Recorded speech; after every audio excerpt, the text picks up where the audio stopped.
Caitlin Clark just won the FIBA World Cup MVP award in front of the entire world, broke records that had stood for decades, and did it after months away from competitive basketball. And while all of that was happening, Angel Reese was online doing what can only be described as a full public meltdown that is going to make your jaw drop when you find out exactly what Reese said she deserved after her disastrous showing on the international stage. You are going to lose it completely. We have the receipts, the records, the stats, and the reaction, and it is genuinely one of the most embarrassing things you will see from a professional athlete in 2025. Do you think Angel Reese deserves to be on Team USA? Drop it in the comments right now, because after everything you are about to hear, you are going to have a very strong opinion about that. Clark had not played competitive basketball in 231 days before this FIBA tournament. 231 days. Think about that number for a second, because it is going to make everything that happened next feel almost impossible. A layoff that long would rattle most elite athletes. Coming back at the international level, representing your country, with the eyes of the entire global basketball community watching, that is not just a comeback, that is a statement. And what Clark did with that moment was so far beyond what anyone could have reasonably predicted that even the most devoted fans were left speechless by the time it was over. Head coach Cheryl Reeve opened the tournament with a different starting lineup. Clark came off the bench in the first game, checked in while the offense was still finding its footing, and within 3 minutes had completely redirected how Team USA was running their sets. The defense was loading up on the ball handler, trying to disrupt the flow before it could build, and instead of hesitating or deferring, Clark just read it, attacked the gaps, and made every rotation look slow. She ended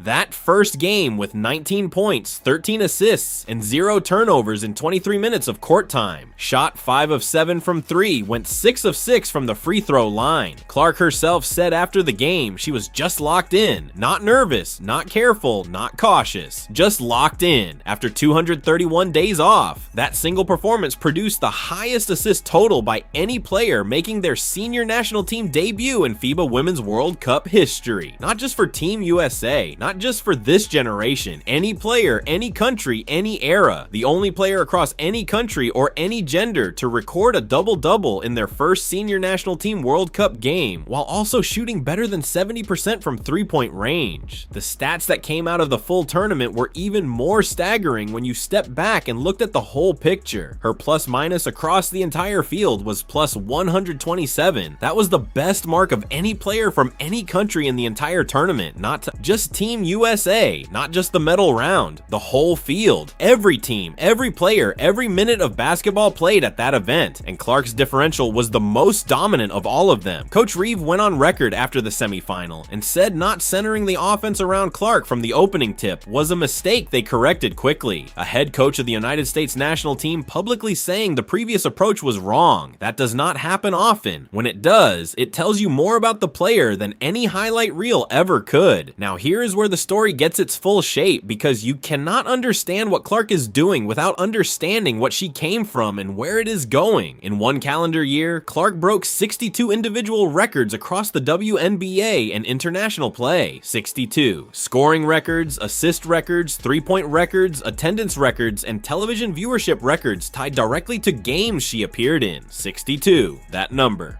sounds made up until you actually start going through what fell. Single game assist records. Single season scoring averages for rookies. All-time three-point makes in a debut season.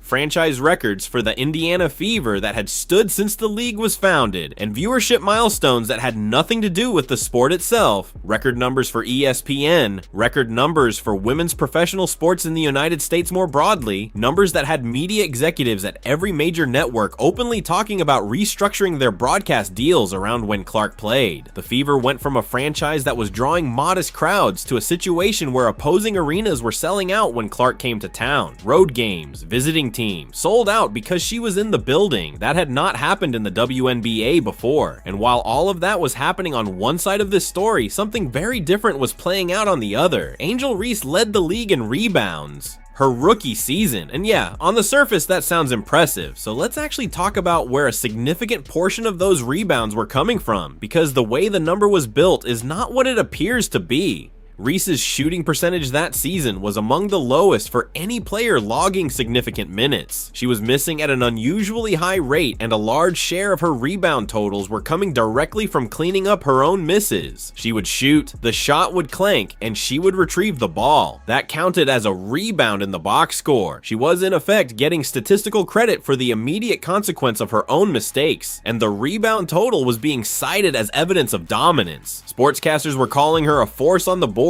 without noting that the boards she was cleaning most frequently were the ones she created herself by missing. You have got Clark on one side, 62 records, transforming how the Fever ran their entire offense, changing the economics of how the league is broadcast and attended. And on the other side, you have Reese grabbing her own misses and calling it production.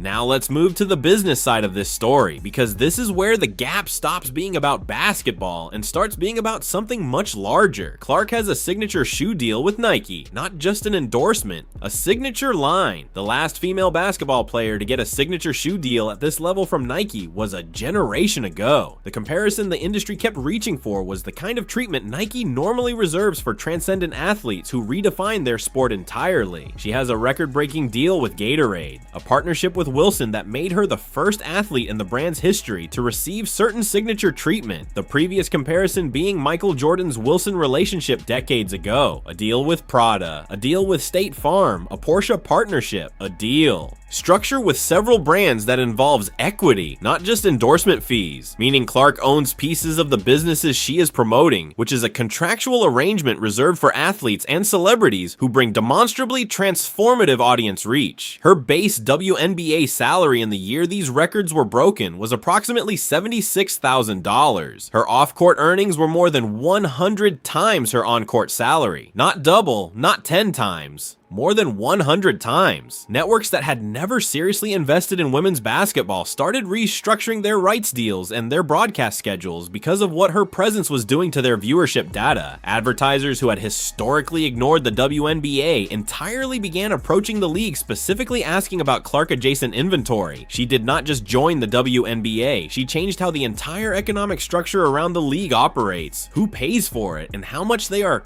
willing to spend. And Angel Reese's Reebok shoes. They were pulled from primary display at major retailers and moved to clearance pricing within the first season. That is not a coincidence, and it is not a minor detail. That is the market making a very specific judgment about the gap between what was promised and what was delivered. Reebok had reportedly scaled back its marketing spend on the Reese partnership significantly, and multiple retail partners had reduced or eliminated their orders for the second colorway, not scaled back their enthusiasm, not adjusted their timelines, pulled back entirely. During the same week, Clark was winning the FIBA World Cup MVP award and breaking records that had stood for decades. Reese reportedly came out publicly suggesting she deserved recognition and awards too, not pointing to a specific performance that made the case, not citing a statistical achievement that put her in the conversation, not acknowledging the international tournament in any substantive way, just a general ambient assertion that she should be getting recognition. This is not new behavior from Angel Reese, and that context matters. This goes back to college. Every single time Clark hits a significant milestone, Reese finds a way to insert herself into the narrative, not to offer perspective or congratulations, not to acknowledge what is happening, but to compete for the spotlight in a way that consistently backfires. The pattern is documented, and the public has noticed it for years at this point.